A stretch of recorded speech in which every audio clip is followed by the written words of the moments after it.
नमस्कार सर्व विद्यार्थी मित्रांचं स्वागत आहे आपल्या आज टिक्कर Marathi SSC and railway exam ह्या युट्यूब चॅनलवर. मी नीता घुले पानसरे तुमचं पुन्हा एकदा मनपूर्वक स्वागत करते. आजचं आपलं हे जे लेक्चर असणार आहे हे आपल्या बॅचचं डेमो लेक्चर आहे, जे की तुम्हाला पेजवरनं समजलंच असणार आहे. रेल्वे भरती 2025 मध्ये जो तुम्ही फॉर्म भरले असणार आहात आणि तुम्हाला आता आपला सिलेबस कंप्लीट करायचा असेल तर तुमच्यासाठी एक स्पेशल बॅच आहे सामान्य विज्ञानाची, ज्यामध्ये तुमचे प्रश्न उत्तरे घेतले जाणार आहे प्रत्येक टॉपिकचे. यामध्ये जीवशास्त्र, रसायनशास्त्र आणि भौतिकशास्त्र सगळे टॉपिक तुमचे कंप्लीट केले जाणार आहेत. आपल्या त्याच बॅचसाठीचं असलेलं हे डेमो लेक्चर असणार आहे, म्हणून लेक्चरला शेवटपर्यंत बघायचं आहे आणि या लेक्चरच्या लिंकला आपल्या सगळ्या ग्रुपमध्ये आपल्या सगळ्या फ्रेंडकडे शेअर देखील करायचं आहे. सो आजचं हे जे डेमो लेक्चर असणार आहे तर याचा जो टॉपिक असणार आहे तो आहे जीवशास्त्राचा. जसं की आपल्याला माहिती आहे की 3 विषयाचा आपल्याला अभ्यास करायचा आहे सेंट्रल लेवलसाठी, बट त्यापैकी एक टॉपिक आहे मानवी रक्तभिसरण संस्था. आता हा जो टॉपिक आहे हा जीवशास्त्रातला टॉपिक आहे. कशातला आहे? जीवशास्त्रातला. सो जीवशास्त्रातील पहिलाच टॉपिक आहे मानवी रक्तभिसरण संस्था. जसं की आपण पोलीस भरतीला सुद्धा याचा अभ्यास केलेला आहे, बट त्यापेक्षाही डीप लेवलचं तुमचं सेंट्रल लेवल असणार आहे ना. सेंट्रलचे जेव्हा तुम्ही एक्झाम देतात तेव्हा तुम्हाला सगळे हाय लेवलचे क्वेश्चन असतात. सर त्या क्वेश्चनचा आज आपण इथे अभ्यास करणार आहोत. हे डेमो लेक्चर बघितल्यानंतर तुमची ही कन्सेप्ट क्लिअर होणार आहे की बॅचला तुम्ही कशा पद्धतीने शिकणार आहात. ओके, तर सुरुवात करूया आपण आपल्या आजच्या लेक्चरला. त्याआधी सेशनच्या लिंकला सगळ्यांनी शेअर करून घ्यायचंय आणि प्रत्येकाने सेशनला लाईक देखील करायचंय. ठीक आहे, तर बघा जाऊया पहिल्या प्रश्नावर.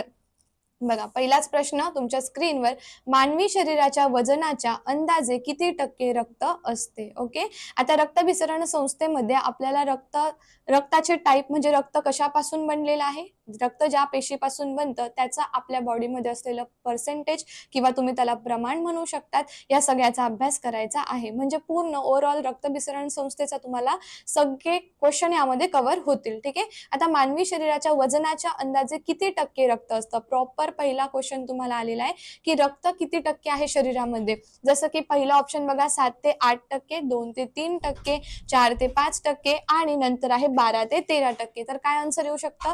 अशाच पद्धतीने ओव्हरऑल पूर्ण वजन जर विचार केला तर हाडांचं वजन वेगळं आहे, स्नायूंचं वजन देखील वेगळं आहे. ठीक आहे, तर आन्सर काय येईल? ज्यांना आन्सर येत असतील तर त्यांनी ऑफलाईन कमेंट करून आन्सर द्यायचा प्रयत्न करायचा आहे. तुमच्या कमेंट बॉक्स आहेच आहे ना आन्सर देण्यासाठी, तर तुमचे आन्सर चेक होतील. तर आन्सर काय येईल?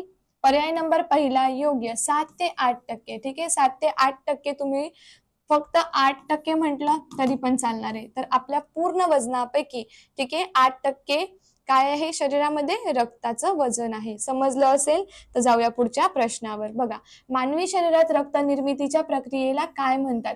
पहिले तर विचारलं गेलं की आपल्या शरीरामध्ये रक्ताचं प्रमाण किती आणि त्याच्यानंतर रक्त जिथे निर्माण होईल ती जी प्रोसेस आहे त्या प्रोसेसला आपण काय म्हणतो. ठीक आहे, हिमॅटोलॉजी म्हणणार आहोत, हिमोपॉयसिस म्हणणार आहोत, देन आहे इरिथ्रोपॉयसिस अँड हिमोसायटोसिस. सायटोमीटर दिलेलं आहे बट हिमोसायटोसिस म्हणतात त्याला. ठीक आहे, काय आन्सर येऊ शकतं मग? रक्तशास्त्र वेगळं आहे. ओके, आणि रक्त बनवण्याची प्रोसेस वेगळी आहे. शरीरामध्ये रक्तपेशी तयार होतात, कुठे तयार होतात हा देखील पुढचा आपला क्वेश्चन आहेच. तर अशाच पद्धतीने बॅच मध्ये देखील आपण शिकणार आहोत. बघा काय आन्सर येऊ शकतं इथे? इरिथ्रोपॉयसिस पर्याय नंबर तिसरा योग्य. रक्त तयार करण्याची प्रक्रिया. ठीक आहे, जिथे रक्त तयार होत आहे बट ते कसं तयार होत आहे तर त्याची प्रक्रिया विचारली तर इरिथ्रोपॉयसिस ज्याला म्हटलं जातं. जसं हिमॅटोलॉजीचा अर्थ काय होतो? रक्ताचा अभ्यास करणे. रक्ताचा काय करणे? अभ्यास करणे. याला आपण काय म्हणतो? स्टडी ऑफ ब्लड म्हणू शकतो. तर इरिथ्रोपॉयसिस याला काय म्हणणार आहे? रक्त तयार होण्याची प्रोसेस. रक्त आपल्या शरीरामध्ये अस्थि म्हणजे तयार होतो, ज्याला तुम्ही बोन मॅरो सुद्धा म्हणतात. ठीक आहे, आता मला सांगायचंय सगळ्यांनी कमेंटमध्ये की हिमोसायटोमीटर आणि हिमोपॉयसिस काय आहे. ठीक आहे, आता ह्याचं उत्तर तुम्ही कमेंट बॉक्समध्ये मला द्या, नंतर तुमच्या पुढच्या लेक्चरमध्ये याचं उत्तर तुम्हाला नक्कीच मिळणार आहे. ठीक आहे, स्वतःचंही थोडंसं डोकं लावायचं आहे. पुढचा प्रश्न बघा काय आहे? रक्ताच्या प्लाझ्मामध्ये असलेले जे प्रथिन आहे जे शरीराची प्रतिकारक शक्ती राखण्यास मदत करते ते कोणते? आपल्या शरीराची प्रतिकारक शक्ती राखायची, ठीक आहे, रोग प्रतिकार शक्ती शरीराची प्रॉपर ठेवणे हे काम कोणत्या प्रोटीनचं आहे, कोणत्या प्रथिनांचं आहे, असा इथे प्रश्न विचारलाय. ओके, तर अशा लेवलचे प्रश्न तुम्हाला विचारले जातात. सेंट्रल लेवलला मी तुम्हाला पहिलेच सांगितलं होतं, की सिलेबस जरी तुमचा सायन्सचा सारखाच आहे, मग तुम्ही पोलीस भरती द्या, एमपीएससी द्या किंवा रेल्वे विभागामध्ये किंवा एसएससी मध्ये तुमचा सिलेबस, टॉपिक नेम जरी सेम असेल, तरी तुमच्या क्वेश्चन आन्सरची जी लेवल आहे ती कमी किंवा जास्त तुमच्या पोस्टनुसार होत असते. ज्या लेवलची पोस्ट आहे, ज्या लेवलचे तुम्ही एक्झाम देत आहात, त्याच लेवलने तुमचा अभ्यास सुद्धा असणार आहे. सो इथे तुमचा अभ्यास हाय लेवलचाच होणार आहे. तर सांगा बरं, आपल्या रक्ताच्या प्लाझ्मामध्ये, प्लाझ्माला आपण रक्तद्रव्य असं म्हणतो, ठीक आहे. मग ह्या रक्तद्रव्यामध्ये 7% प्रोटीन आहे. किती आहे बघा, प्लाझ्माला आपण काय म्हणतो, हे जे प्लाझ्मा आहे याला आपण काय म्हणतो, रक्तद्रव्य म्हणतो. काय म्हणतो, रक्तद्रव्य. आपल्या शरीरामध्ये रक्तपेशी आणि रक्तद्रव्य मिळून रक्त तयार झालं. रक्तद्रव्याचं प्रमाण शरीरामध्ये 55% आहे, ठीक आहे. आता या 55% 7% तुमचे असतात प्रोटीन, ठीक आहे.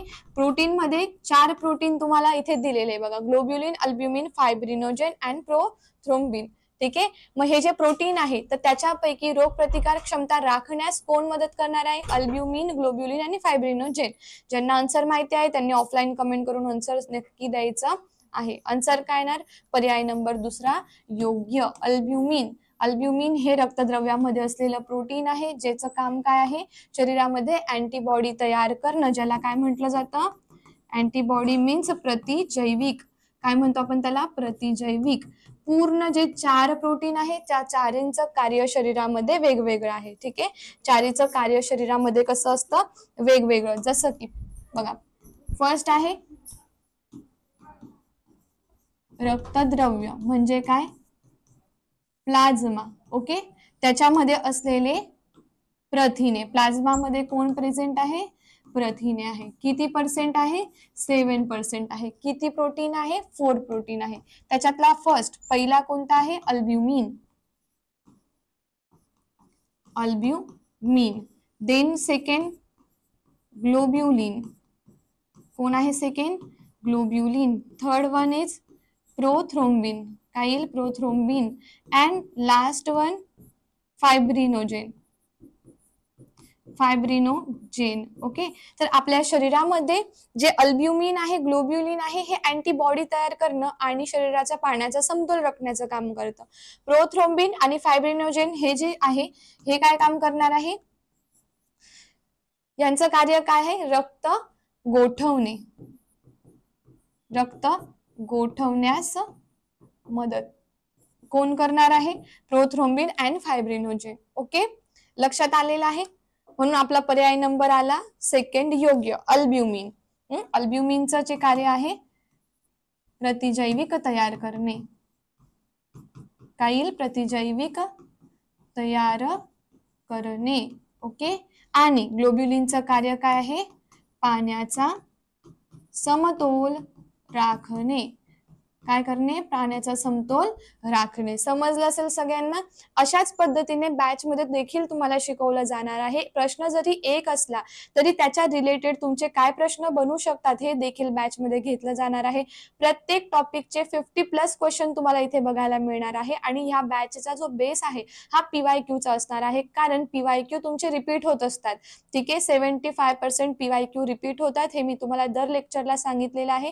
तर याचा बेस, ठीक आहे, PYQ रिपीट झालेले आहे, तर ते PYQ कुठल्या टॉपिक मधले होते, त्या टॉपिक आणि त्या टॉपिकच्या रिलेटेड सगळी इन्फॉर्मेशन जेव्हा आपल्याला कळते तेव्हा आपण त्या टॉपिकचे कुठलेही प्रश्न सॉल्व्ह करू शकतो, मग त्याचं स्वरूप बदललेलं असेल तरी सुद्धा, ठीक आहे. तर अशा पद्धतीने बॅच मध्ये तुमचं पूर्ण स्टडी घेतला जाणार आहे. पुढचा प्रश्न, चला जाऊया पुढच्या प्रश्नावर. सेशनच्या लिंकला शेअर करून सेशनला प्रत्येकाने लाईक करून घ्यायचं आहे, ठीक आहे. पुढचा प्रश्न बघा, खालीलपैकी कोणत्या सस्तन प्राण्यामध्ये केंद्रक असलेल्या लाल रक्तपेशी असतात. केंद्रकाला आपण न्यूक्लियस बोलत असतो, ठीक आहे. पर्याय नंबर कोणता योग्य येईल बघा, उंट आहे, ससा आहे, माणूस आहे, देन आहे A and B दोघं पण.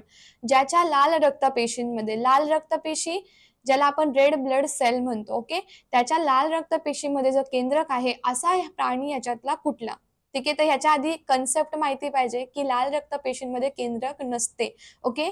आपले ह्युमन बिंग जे आहे त्यांच्या लाल रक्तपेशीमध्ये केंद्रक आहे का, अजिबात केंद्रक नाहीये, ठीक आहे. मग काय आन्सर येऊ शकतं इथे, चला प्रत्येकाने सांगायचं आहे. सेशनच्या लिंकला जास्तीत जास्त सगळ्यांनी शेअर करून घ्यायचं आहे, ओके. तर आन्सर काय येणार आहे, पर्याय नंबर पहिला योग्य, उंट, कॅमल. याच्या लाल रक्तपेशीमध्ये, ठीक आहे, लाल रक्तपेशी समजा असतील, या आहे आरबीसीज म्हणजे रेड ब्लड सेल. याच्यामध्ये काय प्रेझेंट आहे, केंद्र प्रेझेंट आहे म्हणजे न्यूक्लियस प्रेझेंट आहे. पण जे ह्युमन बिंगच्या लाल रक्तपेशी आहे त्यामध्ये केंद्र प्रेझेंट नाहीये. लक्षात आलं, ठीक आहे. जसं ससा आणि माणूस दिले तर सस्यामध्ये किंवा मानवामध्ये लाल रक्तपेशींमध्ये न्यूक्लियस प्रेझेंट नाहीये व लाल रक्तपेशींची जी लाईफ आहे ती किती आहे, 120 दिवस. कुठे तयार होतात, तर ह्या तयार होतात अस्थिमज्जेमध्ये. अस्थिमज्जा ज्याला तुम्ही म्हणतात बोन मॅरो. ओके, क्लिअर झालं. तर जाऊया पुढच्या प्रश्नावर. पुढचा प्रश्न बघा, प्रौढ मानवामध्ये लाल रक्तपेशी कुठे तयार होतात, जे की मी तुम्हाला ऑलरेडी आता शिकवलेलं आहे. अशाच पद्धतीने सगळे टॉपिक इथे तुमचे कव्हर केले जाणार आहे. म्हणून जे विद्यार्थी मित्रांनी फॉर्म भरलेले आहे, ज्यांना टेन्शन आलंय की आता आम्ही कोणती बॅच जॉईन करायची आणि कुठे ऍडमिशन घ्यायचं, ठीक आहे, हा अभ्यास आम्ही कसा कव्हर करायचा, एवढा मोठा सिलेबस आहे, कसा कव्हर होणार आहे, 40 टॉपिक असणार आहे किंवा त्याच्या प्लस टॉपिक आहे, तर ते आम्ही कसे कव्हर करणार. तर घाबरायचं कामच नाहीये की सामान्य विज्ञानासाठी स्पेशल बॅच आहे प्रश्न उत्तरांची, ज्यामध्ये तुमचे सगळे टॉपिक आणि त्यावरती येणाऱ्या प्रत्येक क्वेश्चनकडे लक्ष देऊन कंप्लीट केलं जाणार आहे. तुमची प्रॉपर तयारी करून घेतली जाणार आहे. म्हणून लवकरात लवकर आपल्या ह्या सामान्य विज्ञानाच्या स्पेशल बॅचला ऍडमिशन घेऊन टाकायचंय. ओके, तर प्रौढ मानवामध्ये लाल रक्तपेशी कुठे तयार होतात, तर त्या तयार होतात अस्थिमज्जेमध्ये, ज्याला तुम्ही बोन मॅरो असं म्हणतात. काय म्हणतात त्याला, बोन मॅरो असं म्हणतात. हे बघा तुम्हाला इथे दाखवलेली आहे डायग्राम. ओके, आता बघा हा जो भाग दिसतोय तुम्हाला, बघा इथून दाखवलेला आहे मी, रेड बोन मॅरो. हा काय आहे, रेड बोन मॅरो आहे. हे काय आहे, येलो बोन मॅरो आहे. बोन मॅरोचा अर्थ काय होतो, हे पूर्ण तुमचं बोन आहे, हे पूर्ण काय आहे, हाड. हाडामध्ये असलेली जी पोकळ जागा आहे, ठीक आहे, त्याच्यामध्ये काही स्टेम सेल असतात. ठीक आहे, यामध्ये काय आहे, स्टेम सेल. स्टेम सेलला आपण काय बोलतो बाळांनो, मूळ पेशी बोलतो. ओके, मग ही जी मूळ पेशी आहे, ही पेशी कुठल्याही दुसऱ्या पेशीचं रूप घेऊ शकते. सो ही पेशी तुमच्या लाल रक्तपेशी तयार करत असते. तुमच्या व्हाईट पेशी जे आहे डब्ल्यूबीसी, ते सुद्धा याच्याने तयार होतात. ठीक आहे, लक्षात आलेलं आहे. बोन मॅरो मध्ये आपल्या रक्तपेशी तयार होतात, जसं की आरबीसीज, डब्ल्यूबीसी अँड प्लेटलेट.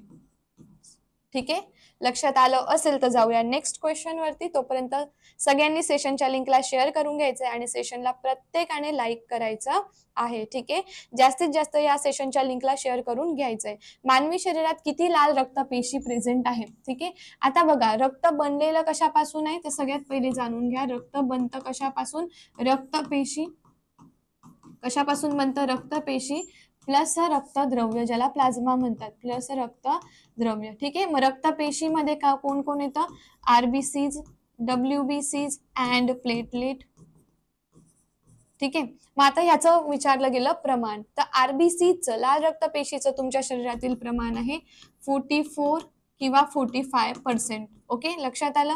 डब्ल्यूबीसीचं प्रमाण आहे 1% अँड प्लेटलेट्स त्याच्यापेक्षा कमी. ओके, रक्तद्रव्य, आपल्या रक्तातील रक्तद्रव्याचं प्रमाण मी आधीच म्हटलेलं आहे 55% इतकं असतं. ठीक आहे, याच्यातून तुमचे 3 प्रश्न कव्हर झाले. मग आन्सर काय येईल, रक्तपेशी, लाल रक्तपेशी किती आहे आपल्यामध्ये, 45%. 44 to 45% कोण आहे रक्तामध्ये, लाल रक्तपेशी आहे. आणि डब्ल्यूबीसीज म्हणजे पांढऱ्या पेशी फक्त 1% असतात. ठीक आहे, आय होप की क्लिअर झालं असेल. याच्यापेक्षाही डिटेलमध्ये तुम्ही बॅचमध्ये शिकणार आहात. आता हा जो टॉपिक आहे मानवी रक्तभिसरण संस्था, हा एकाच लेक्चरमध्ये घेऊन संपणारा टॉपिक नाहीये. सो आज आपण जे डेमो लेक्चर बघत आहोत त्याच्यात फक्त हाफ क्वेश्चन तुमचे होणार आहे, म्हणजे या टॉपिकचा फक्त हाफ पोर्शन तुमचा कंप्लीट होणार आहे. पुढचा पोर्शन जाणून घ्यायचा असेल तर बॅचमध्ये ऍडमिशन नक्की घ्यायचं आहे. बॅचमध्ये तुमचं पूर्ण टॉपिक कव्हर केला जाईल. ओके, चला पुढचा प्रश्न बघा काय दिला आहे, खालीलपैकी कोणत्या पेशी नसलेले पांढरे रक्तपेशी आहे. ठीक आहे, आता पेशी नसल्यापेक्षा तुम्ही याला कण नसलेले म्हणू शकतात. खालीलपैकी कोणते कण नसलेल्या पांढऱ्या रक्तपेशी आहे. ओके, बघा, neutrophil, eosinophil, basophil and lymphocyte. काय आन्सर येऊ शकतं, की अशा कोणत्या पेशी आहे पांढऱ्या पेशीमध्ये की ज्याच्यामध्ये ग्रॅन्युअल्स प्रेझेंट नाहीये.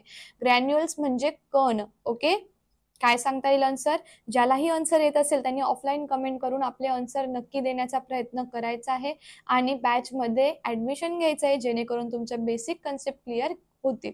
ओके, काय आन्सर येऊ शकतं इथे, आन्सर आहे आपलं इओसिनोफिल्स. ओके, इओसिनोफिल शरीरामध्ये 3% आहे, बेसोफिल 5% आहे, ठीक आहे, न्यूट्रोफिल 65% आहे. सो लिम्फोसाइट किती आहे हे तुम्ही मला सांगायचं आहे. काय आन्सर येईल? चला, कण नसलेल्या पेशी तुम्हाला विचारलं गेलेलं आहे, कण नसलेल्या पेशी. काय आन्सर येईल आपलं? लिम्फोसाइट्स. लिम्फोसाइट्स मध्ये कोणतेही कण प्रेझेंट नाहीये, ठीक आहे. आपल्या शरीरामध्ये पूर्ण बेसोफिल झालं, त्यानंतर इओसिनोफिल झालं किंवा न्यूट्रोफिल झालं, हे काय झाले? कणिका पेशी, म्हणजे ज्याला तुम्ही ग्रॅन्युलोसाइट्स म्हणतात, ज्याची मी संख्या पण तुम्हाला लिहून दिली की किती प्रेझेंट आहे शरीरामध्ये, पण ज्याच्यात कणच नाहीये अशी पेशी कोण आहे? तर ती आहे लिम्फोसाइट. पर्याय नंबर 4 योग्य. तुम्ही म्हणाल मॅडम हे आन्सर कसं काय आलं? तर यासाठी आपण एक डायग्राम बघूया, ठीक आहे. बघा, आता इथे तुम्हाला जे दिले आहे मोनोसाइट अँड लिम्फोसाइट, याच्यामध्ये तुम्हाला कुठे पण असे छोटे छोटे पार्टिकल्स कण दिसताय का? नाही. पण हे कण असे छोटे छोटे पार्टिकल्स पेशीमध्ये कुठे दिसताय? बघा, इथे दिसत आहे इओसिनोफिल, देन इथेही दिसत आहे बेसोफिल, अँड इथे पण दिसत आहे न्यूट्रोफिल. आता हे जे तिघ पण आहे हे कशाचा पार्ट आहे? कणिका पेशीचा पार्ट आहे. काय आहे? कणिका पेशी. कणिका पेशीचे 3 प्रकार आहे, ज्याला तुम्ही ग्रॅन्युलोसाइट्स म्हणतात, म्हणजे ज्याच्यामध्ये कण आहे त्या झाल्या कणिका पेशी, आणि ज्याच्यामध्ये कण नाही त्या झाल्या अकणिक पेशी, ज्याला तुम्ही अग्रॅन्युलोसाइट्स म्हणतात. मग अग्रॅन्युलोसाइट्स मध्ये कोण येणार? First one is monocyte and then last is lymphocyte. म्हणून आपलं आन्सर काय आलं? पर्याय नंबर कितवा योग्य? पर्याय नंबर 4 योग्य, लिम्फोसाइट. ओके, समजतंय सगळ्यांना व्यवस्थित? हे लेक्चर जर तुम्हाला व्यवस्थित समजत असेल तर बॅच मध्ये ऍडमिशन घ्यायचं आहे, ठीक आहे. अशाच पद्धतीने बॅच मध्ये शिकवलं जाणार आहे. जोपर्यंत तुमचा टॉपिक क्लिअर होत नाही तोपर्यंत आपण पुढच्या टॉपिकला कधीही सुरुवात करत नाही, ठीक आहे. सो लवकरात लवकर ऍडमिशन घ्यायचे. पुढचा प्रश्न बघा, सर्वात लहान लाल रक्तपेशी कोणामध्ये आढळतात? सगळ्यात छोट्या आकाराच्या ज्या लाल रक्तपेशी आहे, ज्या आरबीसीज आहे, या कोणामध्ये सापडणार आहे? मानवामध्ये, कस्तुरी मृगामध्ये, लॅमामध्ये का उंटामध्ये? काय येईल बरं आन्सर? काही स्टुडंट असे असतील की ज्यांच्यासाठी हे क्वेश्चन खूप नवीन आहे, ज्यांनी पहिल्यांदाच बघितले असतील, असंही असेल. पण जर तुम्ही त्या लेवलसाठी, त्या पोस्टसाठी फॉर्म भरलेला आहे, ज्याच्याने तुम्ही सेंट्रल लेवलला जाऊ शकतात, तुम्ही रेल्वेमध्ये करिअर करू शकतात, असे जर तुमच्या पोस्ट असतील तर तुम्हाला अभ्यास पण थोडासा हा लेवलचाच करायचा आहे. म्हणून अभ्यासाला कधीही घाबरायचं नाही, कारण खूप सोप्या पद्धतीनेही तुम्ही सायन्स शिकवू शकतात. आणि सायन्स जे आहे ते तुमच्यासाठी एकदम स्कोरिंग सब्जेक्ट आहे रेल्वे भरतीमध्ये, कारण प्रत्येक पोस्टमध्ये जर तुम्ही सायन्सचे मार्क्स बघितले तर ते तुम्हाला जास्तच दिसणार आहे. त्यामुळे हा स्कोरिंग सब्जेक्ट आहे, यावरती जर भर दिला तर तुमचं मेरिट हा जो सब्जेक्ट आहे तुमचं मेरिट ठरवू शकणार आहे. ओके, चला, सर्वात लहान लाल रक्तपेशी कोणामध्ये आहे? तर कस्तुरी मृगामध्ये. पर्याय नंबर 2 योग्य, ठीक आहे. आता जर मानवाचा विचार केला तर मानवामध्ये ज्या लाल रक्तपेशी आहे या 7 मायक्रोमीटर इतक्या असतात. किती असतात? 7 मायक्रोमीटर. मग 7 पेक्षा पण कमी कस्तुरी मृगामध्ये आहे, म्हणून आपला आन्सर काय आलं? पर्याय नंबर 2 योग्य. देन आहे पुढचा प्रश्न, मानवी शरीरात सर्वात कमी प्रमाणात आढळणाऱ्या पांढऱ्या रक्तपेशी म्हणजे काय? आता ज्यांनी लेक्चर एकदम व्यवस्थित केलेलं आहे, ठीक आहे, तर त्यांना बरोबर हा प्रश्न कळणार आहे. मानवी शरीरात सर्वात कमी प्रमाणात आढळणाऱ्या, म्हणजे ज्याचं प्रमाण आहे, ज्याचं पर्सेंटेज आहे ते एकदम कमी आहे. आता हा क्वेश्चन मी तुम्हाला उलट विचारलेला आहे. आता तुमच्या प्रिव्हियस इयर क्वेश्चन मध्ये सगळ्यात जास्त प्रमाणात असलेल्या व्हाईट सेल तुम्हाला विचारलं गेलं होतं, बट मी इथे तुम्हाला सगळ्यात कमी प्रमाणात विचारलं. सो जर आपण क्वेश्चन चेंज नाही केले तर आयोग क्वेश्चन चेंज करेल, ओके नाही? म्हणून प्रत्येक क्वेश्चनची आपल्याला सवय झाली पाहिजे. काय आन्सर येऊ शकतं? मानवी शरीरामध्ये सर्वात कमी प्रमाणात आढळणाऱ्या पांढऱ्या रक्तपेशी ह्या कुठल्या असतात? इओसिनोफिल्स. किती पर्सेंटेज मध्ये आहे? 3% मध्ये आहे, म्हणून पर्याय नंबर पहिला योग्य. Basophils 5% and neutrophil 65%, lymphocyte 33%. Okay, सगळ्यात कमी कोण आहे मग? इओसिनोफिल. लक्षात आलंय? जसं की ही डायग्राम आपण बघितलेलीच आहे. ओके.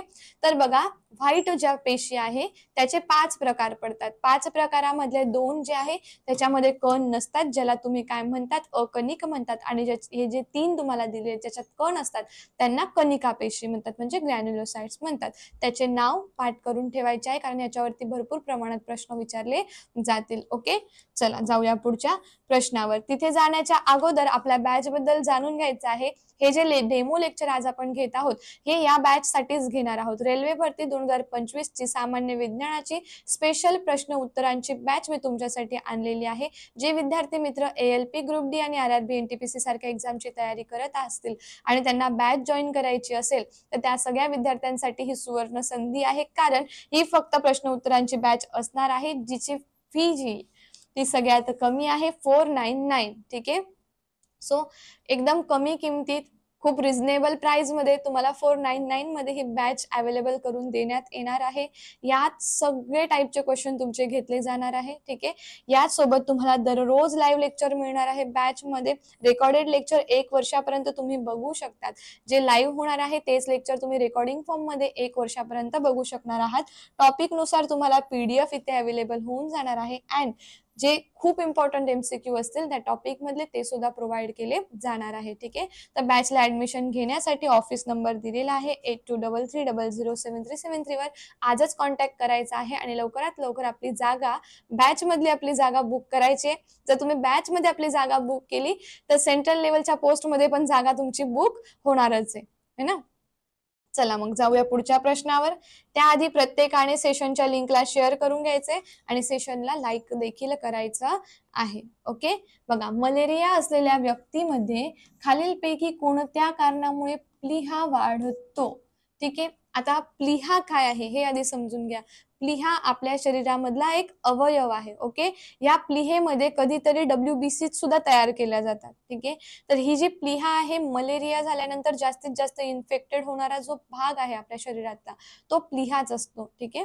तर बघा, WBC ची संख्या वाढल्यामुळे प्लीहा वाढणार आहे. लाल रक्तपेशींची संख्या वाढल्यामुळे, देन लाल रक्तपेशींची संख्या कमी झाल्यामुळे, प्लेटलेट्सची संख्या वाढल्यामुळे. काय आन्सर येऊ शकतं इथे? तर मलेरिया जेव्हा होतो, मलेरिया हा प्रोटोझोवल डिसीज आहे. ओके. मलेरिया जो आहे हा एक प्रकारचा प्रोटोझोवल डिसीज आहे, ज्याला तुम्ही काय म्हणतात, आदिजीवामुळे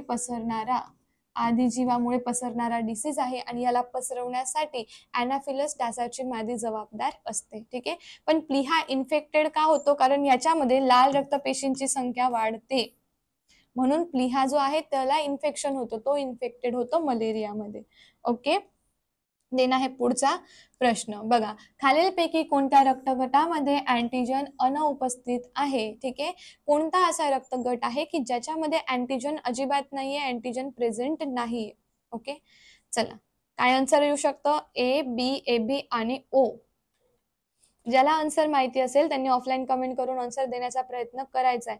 ठीक आहे. तुमचे आन्सर बघितले जाणार आहे, तुमचे आन्सर चेकही होणार आहे आणि हे डेमो लेक्चर बघितल्यानंतर किती जणांना बॅचला ऍडमिशन घ्यायचंय हे सुद्धा समजणार आहे.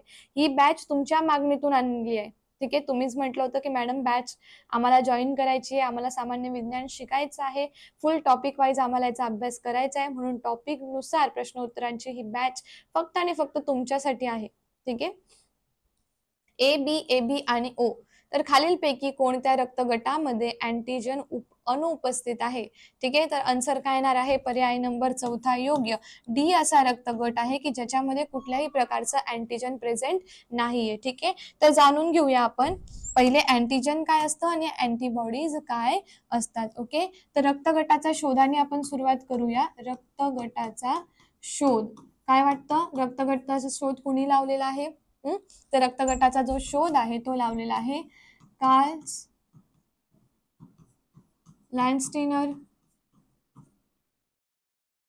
ठीक आहे. कार्ल लँडस्टीनर यांनी 1900 साली रक्तगटाचा शोध लावला. मग रक्तगट कोणता होता? कुठल्या रक्तगटाचा शोध लावला यांनी? ABO. ठीक आहे. ABO रक्तगटाचा शोध लावला. त्याच्यानंतर डिकेस्टेलो अँड स्टर्ली. ठीक आहे. देन कोण आले? डिकेस्टेलो अँड स्टर्ली हे जे शास्त्रज्ञ होते ह्यांनी कुठल्या रक्तगटाचा शोध लावला? तर ह्यांनी शोधला AB ग्रुप. ठीक आहे, ए बी ब्लड ग्रुप ह्यांनी शोधून काढला. ओके, इतकं समजलेलं आहे. कार्ल लॅन्स्टीनरला ह्या शोधाबद्दल 1930 मध्ये नोबेल पारितोषिक मिळाले. याच्यावर प्रश्न येऊ शकतो की 1900 मध्ये ज्या ब्लड ग्रुपचा शोध लावलेला होता त्याबद्दल 1930 मध्ये कार्ल लॅन्स्टीनर यांना नोबेल पारितोषिक मिळाले होते. पण त्यांनी शोध लावलेला होता एबीओ रक्तगटाचा. डी केस्टेलो अँड स्टर्ली यांनी एबी ग्रुपचा शोध लावला होता. ठीक आहे, म्हणजे हे दोन शास्त्रज्ञ आहे. याशिवाय कार्ल लॅन्स्टीनर यांनी अजून एक गट आहे ज्याला तुम्ही म्हणतात RH फॅक्टर. काय म्हणतात? RH फॅक्टर हा आपल्या शरीरात असलेला एक प्रोटीन आहे, याचा सुद्धा शोध लावला. ठीक आहे, तर आपला मेन मुद्दा काय होता? अँटीजन. ठीक आहे, अँटीजन काय असतं? तर प्रत्येक रक्तगटामध्ये एक असतो अँटीजन, ठीक आहे, आणि दुसरी असते अँटीबॉडी. ठीक आहे, एक आहे अँटीजन आणि एक असते अँटीबॉडी. मग रक्तगट किती प्रकारचे आहे?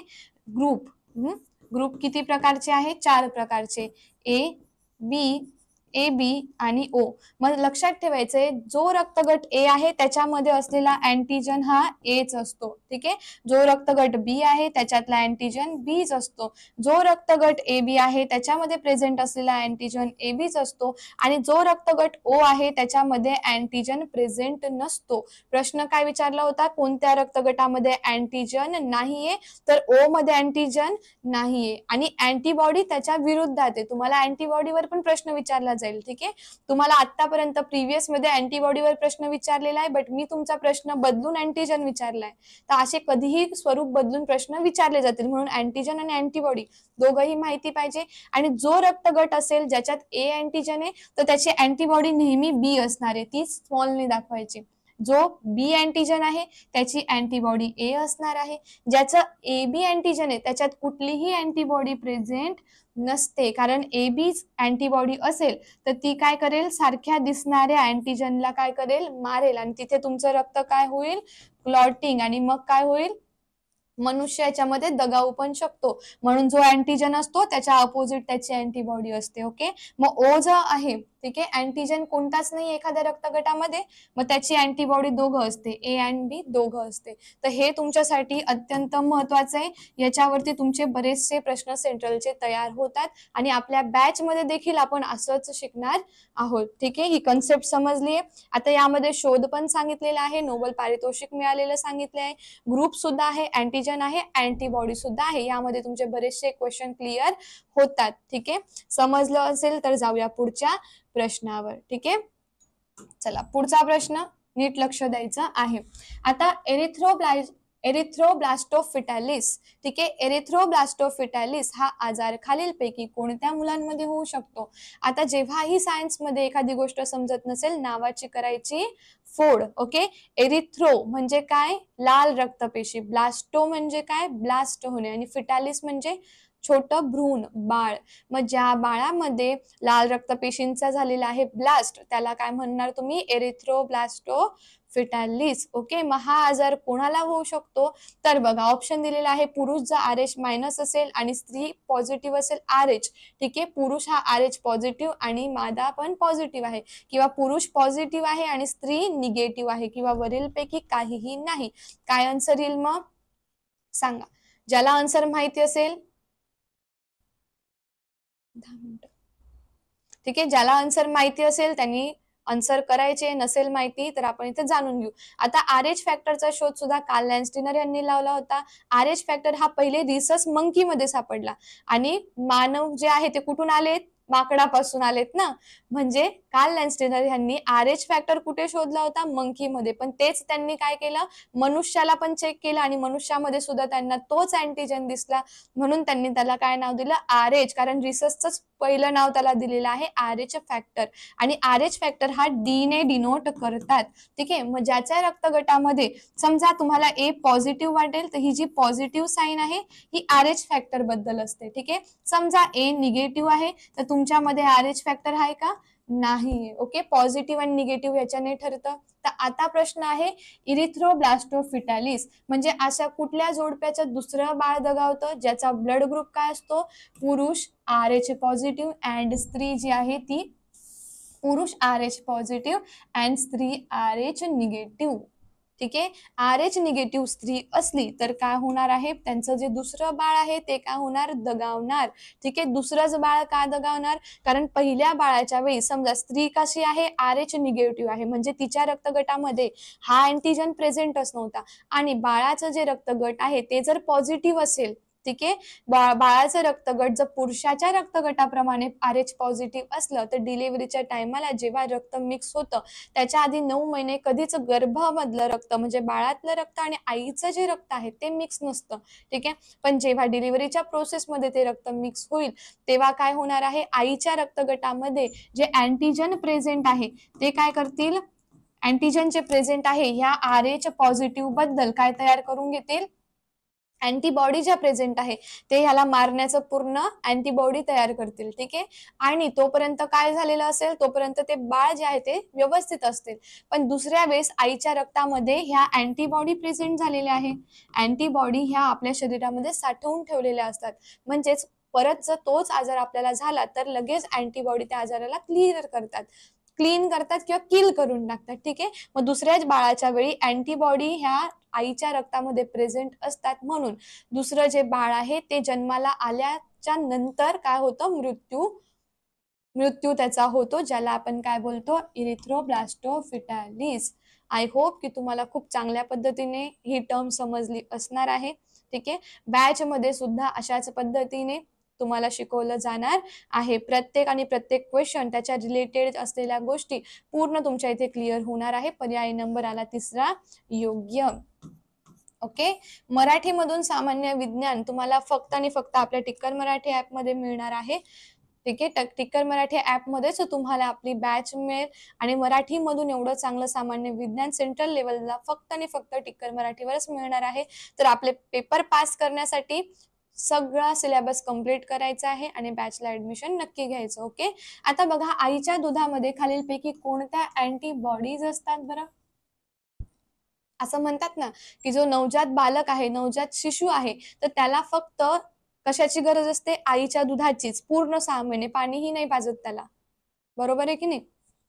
मग आपल्या शरीरामध्ये अँटीबॉडीजचे काय आहे प्रकार. अँटीबॉडी म्हणजे काय, सैनिक. आपल्या शरीरामध्ये असलेले कोण आहे हे अँटीबॉडी म्हणजे काय, आपल्या शरीरामध्ये असलेले हे सैनिक आहे, जे काय करतात, अँटीजन आला कोणी, अँटीजन म्हणजे काय, शत्रू म्हणजे रोगजंतू जेव्हा शरीरामध्ये येतात तेव्हा त्या शरीरामधल्या रोगजंतूला मारण्याचं, किल करण्याचं कार्य कोण करत असतं, अँटीबॉडी करत असतात. आपल्या शरीरामध्ये ह्या 5 प्रकारच्या अँटीबॉडी आहे, IgA, IgD, IgE, IgG. ठीक आहे. अजून एक अँटीबॉडी आपल्या शरीरामध्ये प्रेझेंट असते. पण आईच्या दुधामध्ये कोणती अँटीबॉडी असणार आहे, पर्याय नंबर येणार पहिला योग्य, IgA अँटीबॉडी.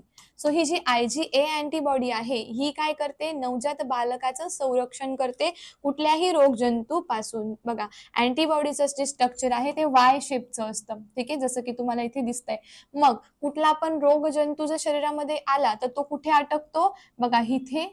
हे बघा, हे जे वाय लाईक स्ट्रक्चर, इथे तुमची पेशी असते ना, या पेशीवर अशा अँटीबॉडीज प्रेझेंट असतात. बघा, ही पेशी आहे ना, इथे अँटीबॉडीज अशा पद्धतीच्या प्रेझेंट असतात.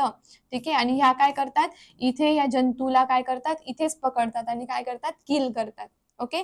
मग आईच्या दुधामध्ये IgA नावाची काय आहे, अँटीबॉडी प्रेझेंट आहे. ओके. समजलं असेल सर्वांना. तर जाऊया पुढच्या प्रश्नावर. सेशनच्या लिंकला जास्तीत जास्त शेअर करून घ्या. प्रत्येकाने सेशनला लाईक करायचं आहे. आजचं बॅचचं डेमो लेक्चर तुम्हाला कसं वाटलेलं आहे, तुम्हाला कितीपत समजलेले आहेत क्वेश्चन आणि डेमो लेक्चर बघून इंटरेस्ट आला असेल तुम्हाला शिकण्यासाठी, किती जणांनी नोट्स काढल्या ते देखील तुम्ही ऑफलाईन कमेंटमध्ये नक्की सांगायचं आहे. आणि ज्याला बॅचला ऍडमिशन घ्यायचंय त्यांनी पटापट ऍडमिशन घेऊन टाका. ओके. आता बघा, सामान्यपेक्षा जास्त हृदय गती असल्यास त्याला काय म्हणणार, म्हणजे ज्याची हृदयाची गती सामान्यपेक्षा जास्त होऊन जाईल, एकदम जास्त, त्याला काय म्हणणार तुम्ही, हृदयाचे ठोके कमी होणे म्हणणार, हृदयाचा आतला भाग म्हणणार, एपिकार्डियम म्हणणार, हृदयाचे ठोके कमी होणे किंवा टेकिकार्डिया म्हणणार. म्हणजे तुमच्या हृदयाची गती किती आहे, 72 बीट पर मिनिट. ओके. किती ठोके पडतात हृदयामध्ये, तुमचे जास्त तर नाही ना, 72 बीट पर मिनिट आहे. ओके. मग टेकिकार्डिया म्हणजे काय, हृदयाची गती कशी होणे, वाढणे, म्हणजे टेकिकार्डिया. इट मीन काय, की बघा तुमची जी नॉर्मल रेंज आहे ती आहे 72 बीट पर मिनिट. हे काय झालं तुमचं नॉर्मल, काय झालंय हे नॉर्मल झालेलं आहे, नॉर्मल रेंज आहे. पण जेव्हा तुम्हाला टेकिकार्डिया होतो तेव्हा तुमचे होऊन जातात 100 बीट पर मिनिट. ओके, मग ही जी टर्म आहे ही काय हे काय दाखवते की तुम्हाला झालेलं आहे टेकिकार्डिया, म्हणजे सामान्यपेक्षा जास्त हृदय गती असणे, आणि हे तुमच्यासाठी आहे हानिकारक. ओके, असं विचारलं गेलं तर सामान्यपणे स्त्रीचं जे हृदयाचे ठोके आहे, ठीक आहे, आता नॉर्मल जी रेंज आहे, नॉर्मल हार्टबीट, ठीक आहे, नॉर्मल हार्टबीट किती असणार आहे, नॉर्मल हार्टबीट असतात 72, ठीक आहे 72. पण तेच जर विचारलं गेलं स्त्रीमध्ये, ठीक आहे, स्त्रीमध्ये किती असतात 78 बीट. ओके, त्यानंतर वृद्धांमध्ये, वृद्ध व्यक्ती असेल 60 बीट. देन लहान मूल असेल, एकदम लहान मूल आहे, त्यामध्ये असते 120 ते 160 बीट पर मिनिट. लक्षात आलं? तर हे देखील तुम्हाला कुठे विचारलं जाईल, सेंट्रलच्या एक्झाम मध्ये विचारलं जाईल. It is important for your exam. Okay, लक्षात आलं असेल तर पटापट सेशनच्या लिंकला शेअर करून सेशनला लाईक करून घ्यायचं आहे. बघा, WHO नुसार 1 युनिट रक्तात किती प्रमाण असते, 1 युनिट रक्तामध्ये किती प्रमाण आहे? आता 1 युनिट रक्त म्हणजे किती रक्त असं विचारलेलं आहे इथे फक्त. WHO नुसार मीन्स व्हॉट, WHO कोण आहे आपली World Health Organisation. WHO it means काय आहे, WHO World Health Organisation. Okay, मग ह्यांच्या मते 1 युनिट म्हणजे किती रक्त, तर ते असणार आहे 450 मिली. पर्याय नंबर पहिला योग्य. ठीक आहे, समजलंय सगळ्यांना, समजतंय ना लेक्चर व्यवस्थित? मग फक्त लेक्चर बघायचंच नाहीये, जास्तीत जास्त लाईक करून घ्यायचंय त्याला. ठीक आहे, लेक्चर लाईक करून घ्यायचंय, सेशनच्या लिंकला जास्तीत जास्त आपल्या सगळ्या ग्रुपमध्ये लवकरात लवकर शेअर सुद्धा करून घ्यायचं आहे. ओके, समजलेलं आहे. नंतर आता बघा इंटरेस्टिंग क्वेश्चन आहे हा, खालीलपैकी कोणाला हृदयाचे हृदय असे म्हणतात. ठीक आहे, खालीलपैकी कोणास हृदयाचे हृदय म्हणतात, म्हणजे हृदयाचे पण हृदय. आता बघा हे क्वेश्चन जे आहे ते खूप इंटरेस्टिंग आहे, तुम्हाला खूप हेल्पफुल आहे परीक्षेच्या दृष्टीने सुद्धा, आणि डेली जे आपलं लाईफ आहे, जी रुटीन आहे त्याच्या दृष्टीने सुद्धा. सो सायन्स जे आहे ते इंटरेस्ट घेऊन वाचा, तर तुम्ही प्रत्येक परीक्षेमध्येही पास होणार, ज्याच्यामध्ये सामान्य विज्ञान आहे, आणि तुमचं स्वतःबद्दलचं किंवा सायन्स बद्दलचं नॉलेज देखील वाढणार आहे. तर कोणाला हृदयाचे हृदय म्हणतात, तर त्याचं नाव आहे एसए नोड. ठीक आहे, एसए नोड पर्याय नंबर दुसरा योग्य. सो ही एसए नोड काय आहे, काय बोलतात ह्याला, तर ह्याला पेस मेकर पण म्हणतात, पेस मेकर. ह्याच्यात काय असं काय होतं की ह्याला हृदयाचंही हृदय म्हटलं जाईल, तर बघा बघा इथे तुम्हाला दिलेली आहे एसए नोड, दिसत आहे, हे आहे एसए नोड, इथे आहे. आता हे काय आहे आपलं, हे काय आहे आपलं उजवे अलिंद. ओके, उजव्या अलिंदामध्ये प्रेझेंट असलेल्या सायनोएट्रियल नोडला एसए नोड म्हटलं जातं, ज्याच्यातून आपले इम्पल्सला जनरेट केलं जातं. इम्पल्स मीन्स व्हॉट, तुमच्या हार्टबीट. ओके, तुमचे जे हार्टबीट आहे त्याला जनरेट करण्याचं कार्य एसए नोड द्वारे केलं जातं. आणि जर हे एसए नोड खराब झालं, याला पेसमेकरही म्हणतात, हे जर खराब झालं तर तुम्हाला आर्टिफिशियल पेसमेकर बसवावं लागतं, नाहीतर आपलं काही खरं नाही. म्हणून ह्याला हृदयाचंही हृदय म्हटलं जातं. तर अशा पद्धतीने आपण आपल्या या मानवी रक्तभिसरण संस्थेमधील टॉपिक हाफ कंप्लीट केलेला आहे. जसं की मी तुम्हाला म्हटलं होतं की हा टॉपिक असा नाहीये की एकाच लेक्चरमध्ये पूर्ण शिकून कंप्लीट होण्यासारखा. सो अर्धे जे क्वेश्चन उरलेले आहे, हाफ जो पोर्शन उरलेला आहे, हा आपण बघूया आपल्या बॅचमध्ये. सो मानवी रक्तभिसरण संस्था, सेंट्रल लेवलला विचारले जाणारे प्रश्न विथ एक्सप्लेनेशन आज आपण इथे बघितले. त्याच पद्धतीने प्रत्येक टॉपिक, जसं की हा जीवशास्त्रातील टॉपिक होता, अशाच पद्धतीने रसायनशास्त्र आणि भौतिकशास्त्रातला सुद्धा टॉपिक तुमचा कव्हर केला जाणार आहे. आणि तुमचे सगळे अतिसंभाव्य प्लस PYQ बेस असलेली बॅच लवकरात लवकर सुरू सुद्धा होणार आहे. म्हणून या बॅचला ऍडमिशन घेण्यासाठी काय करायचं आहे, ऑफिस नंबर दिलेला आहे 8233007373 वर कॉन्टॅक्ट करा. ही स्पेशल प्रश्न उत्तरांची बॅच तुम्हाला मिळणार आहे फक्त 499 मध्ये. आहे ना. या बॅचमध्ये भरपूर तुम्हाला फीचर्स मिळणार आहे, ज्यामध्ये तर दररोज तुमचे लेक्चर घेतले जाणार आहे. ठीक आहे. म्हणजे लिंक तुमची लागायला पाहिजे आणि दररोज अभ्यास करून करून रिव्हिजनही होईल. ठीक आहे. लाईव्ह लेक्चर तुमचे दररोज होणार आहे. रेकॉर्डेड लेक्चर तुम्ही 1 वर्षापर्यंत बघू शकणार. तुम्हाला ह्याच्यामध्ये दिले जाणार टॉपिकनुसार पीडीएफ, ठीक आहे. सगळ्या पीडीएफ अवेलेबल होणार आहे अँड देन तुमचे इम्पॉर्टंट एमसीक्यू सुद्धा तुम्हाला अवेलेबल करून देणार आहे. सो आजचं लेक्चर कसं वाटलंय हे मला ऑफलाईन कमेंट करून नक्की सांगायचं आहे. तुम्ही चॅनलवर नवीन असाल तर टिक्कर Marathi SSC and railway exam चॅनलला नक्की सबस्क्राईब करून घ्या आणि आपलं ॲप सुद्धा आहे. ॲपला तुम्ही करायचं आहे डाउनलोड. त्यामध्ये तुम्हाला सर्व पीडीएफ मिळतील. पुन्हा भेटूया. तोपर्यंत bye bye. Take care. Wish you all the best. जय हिंद. Thank you.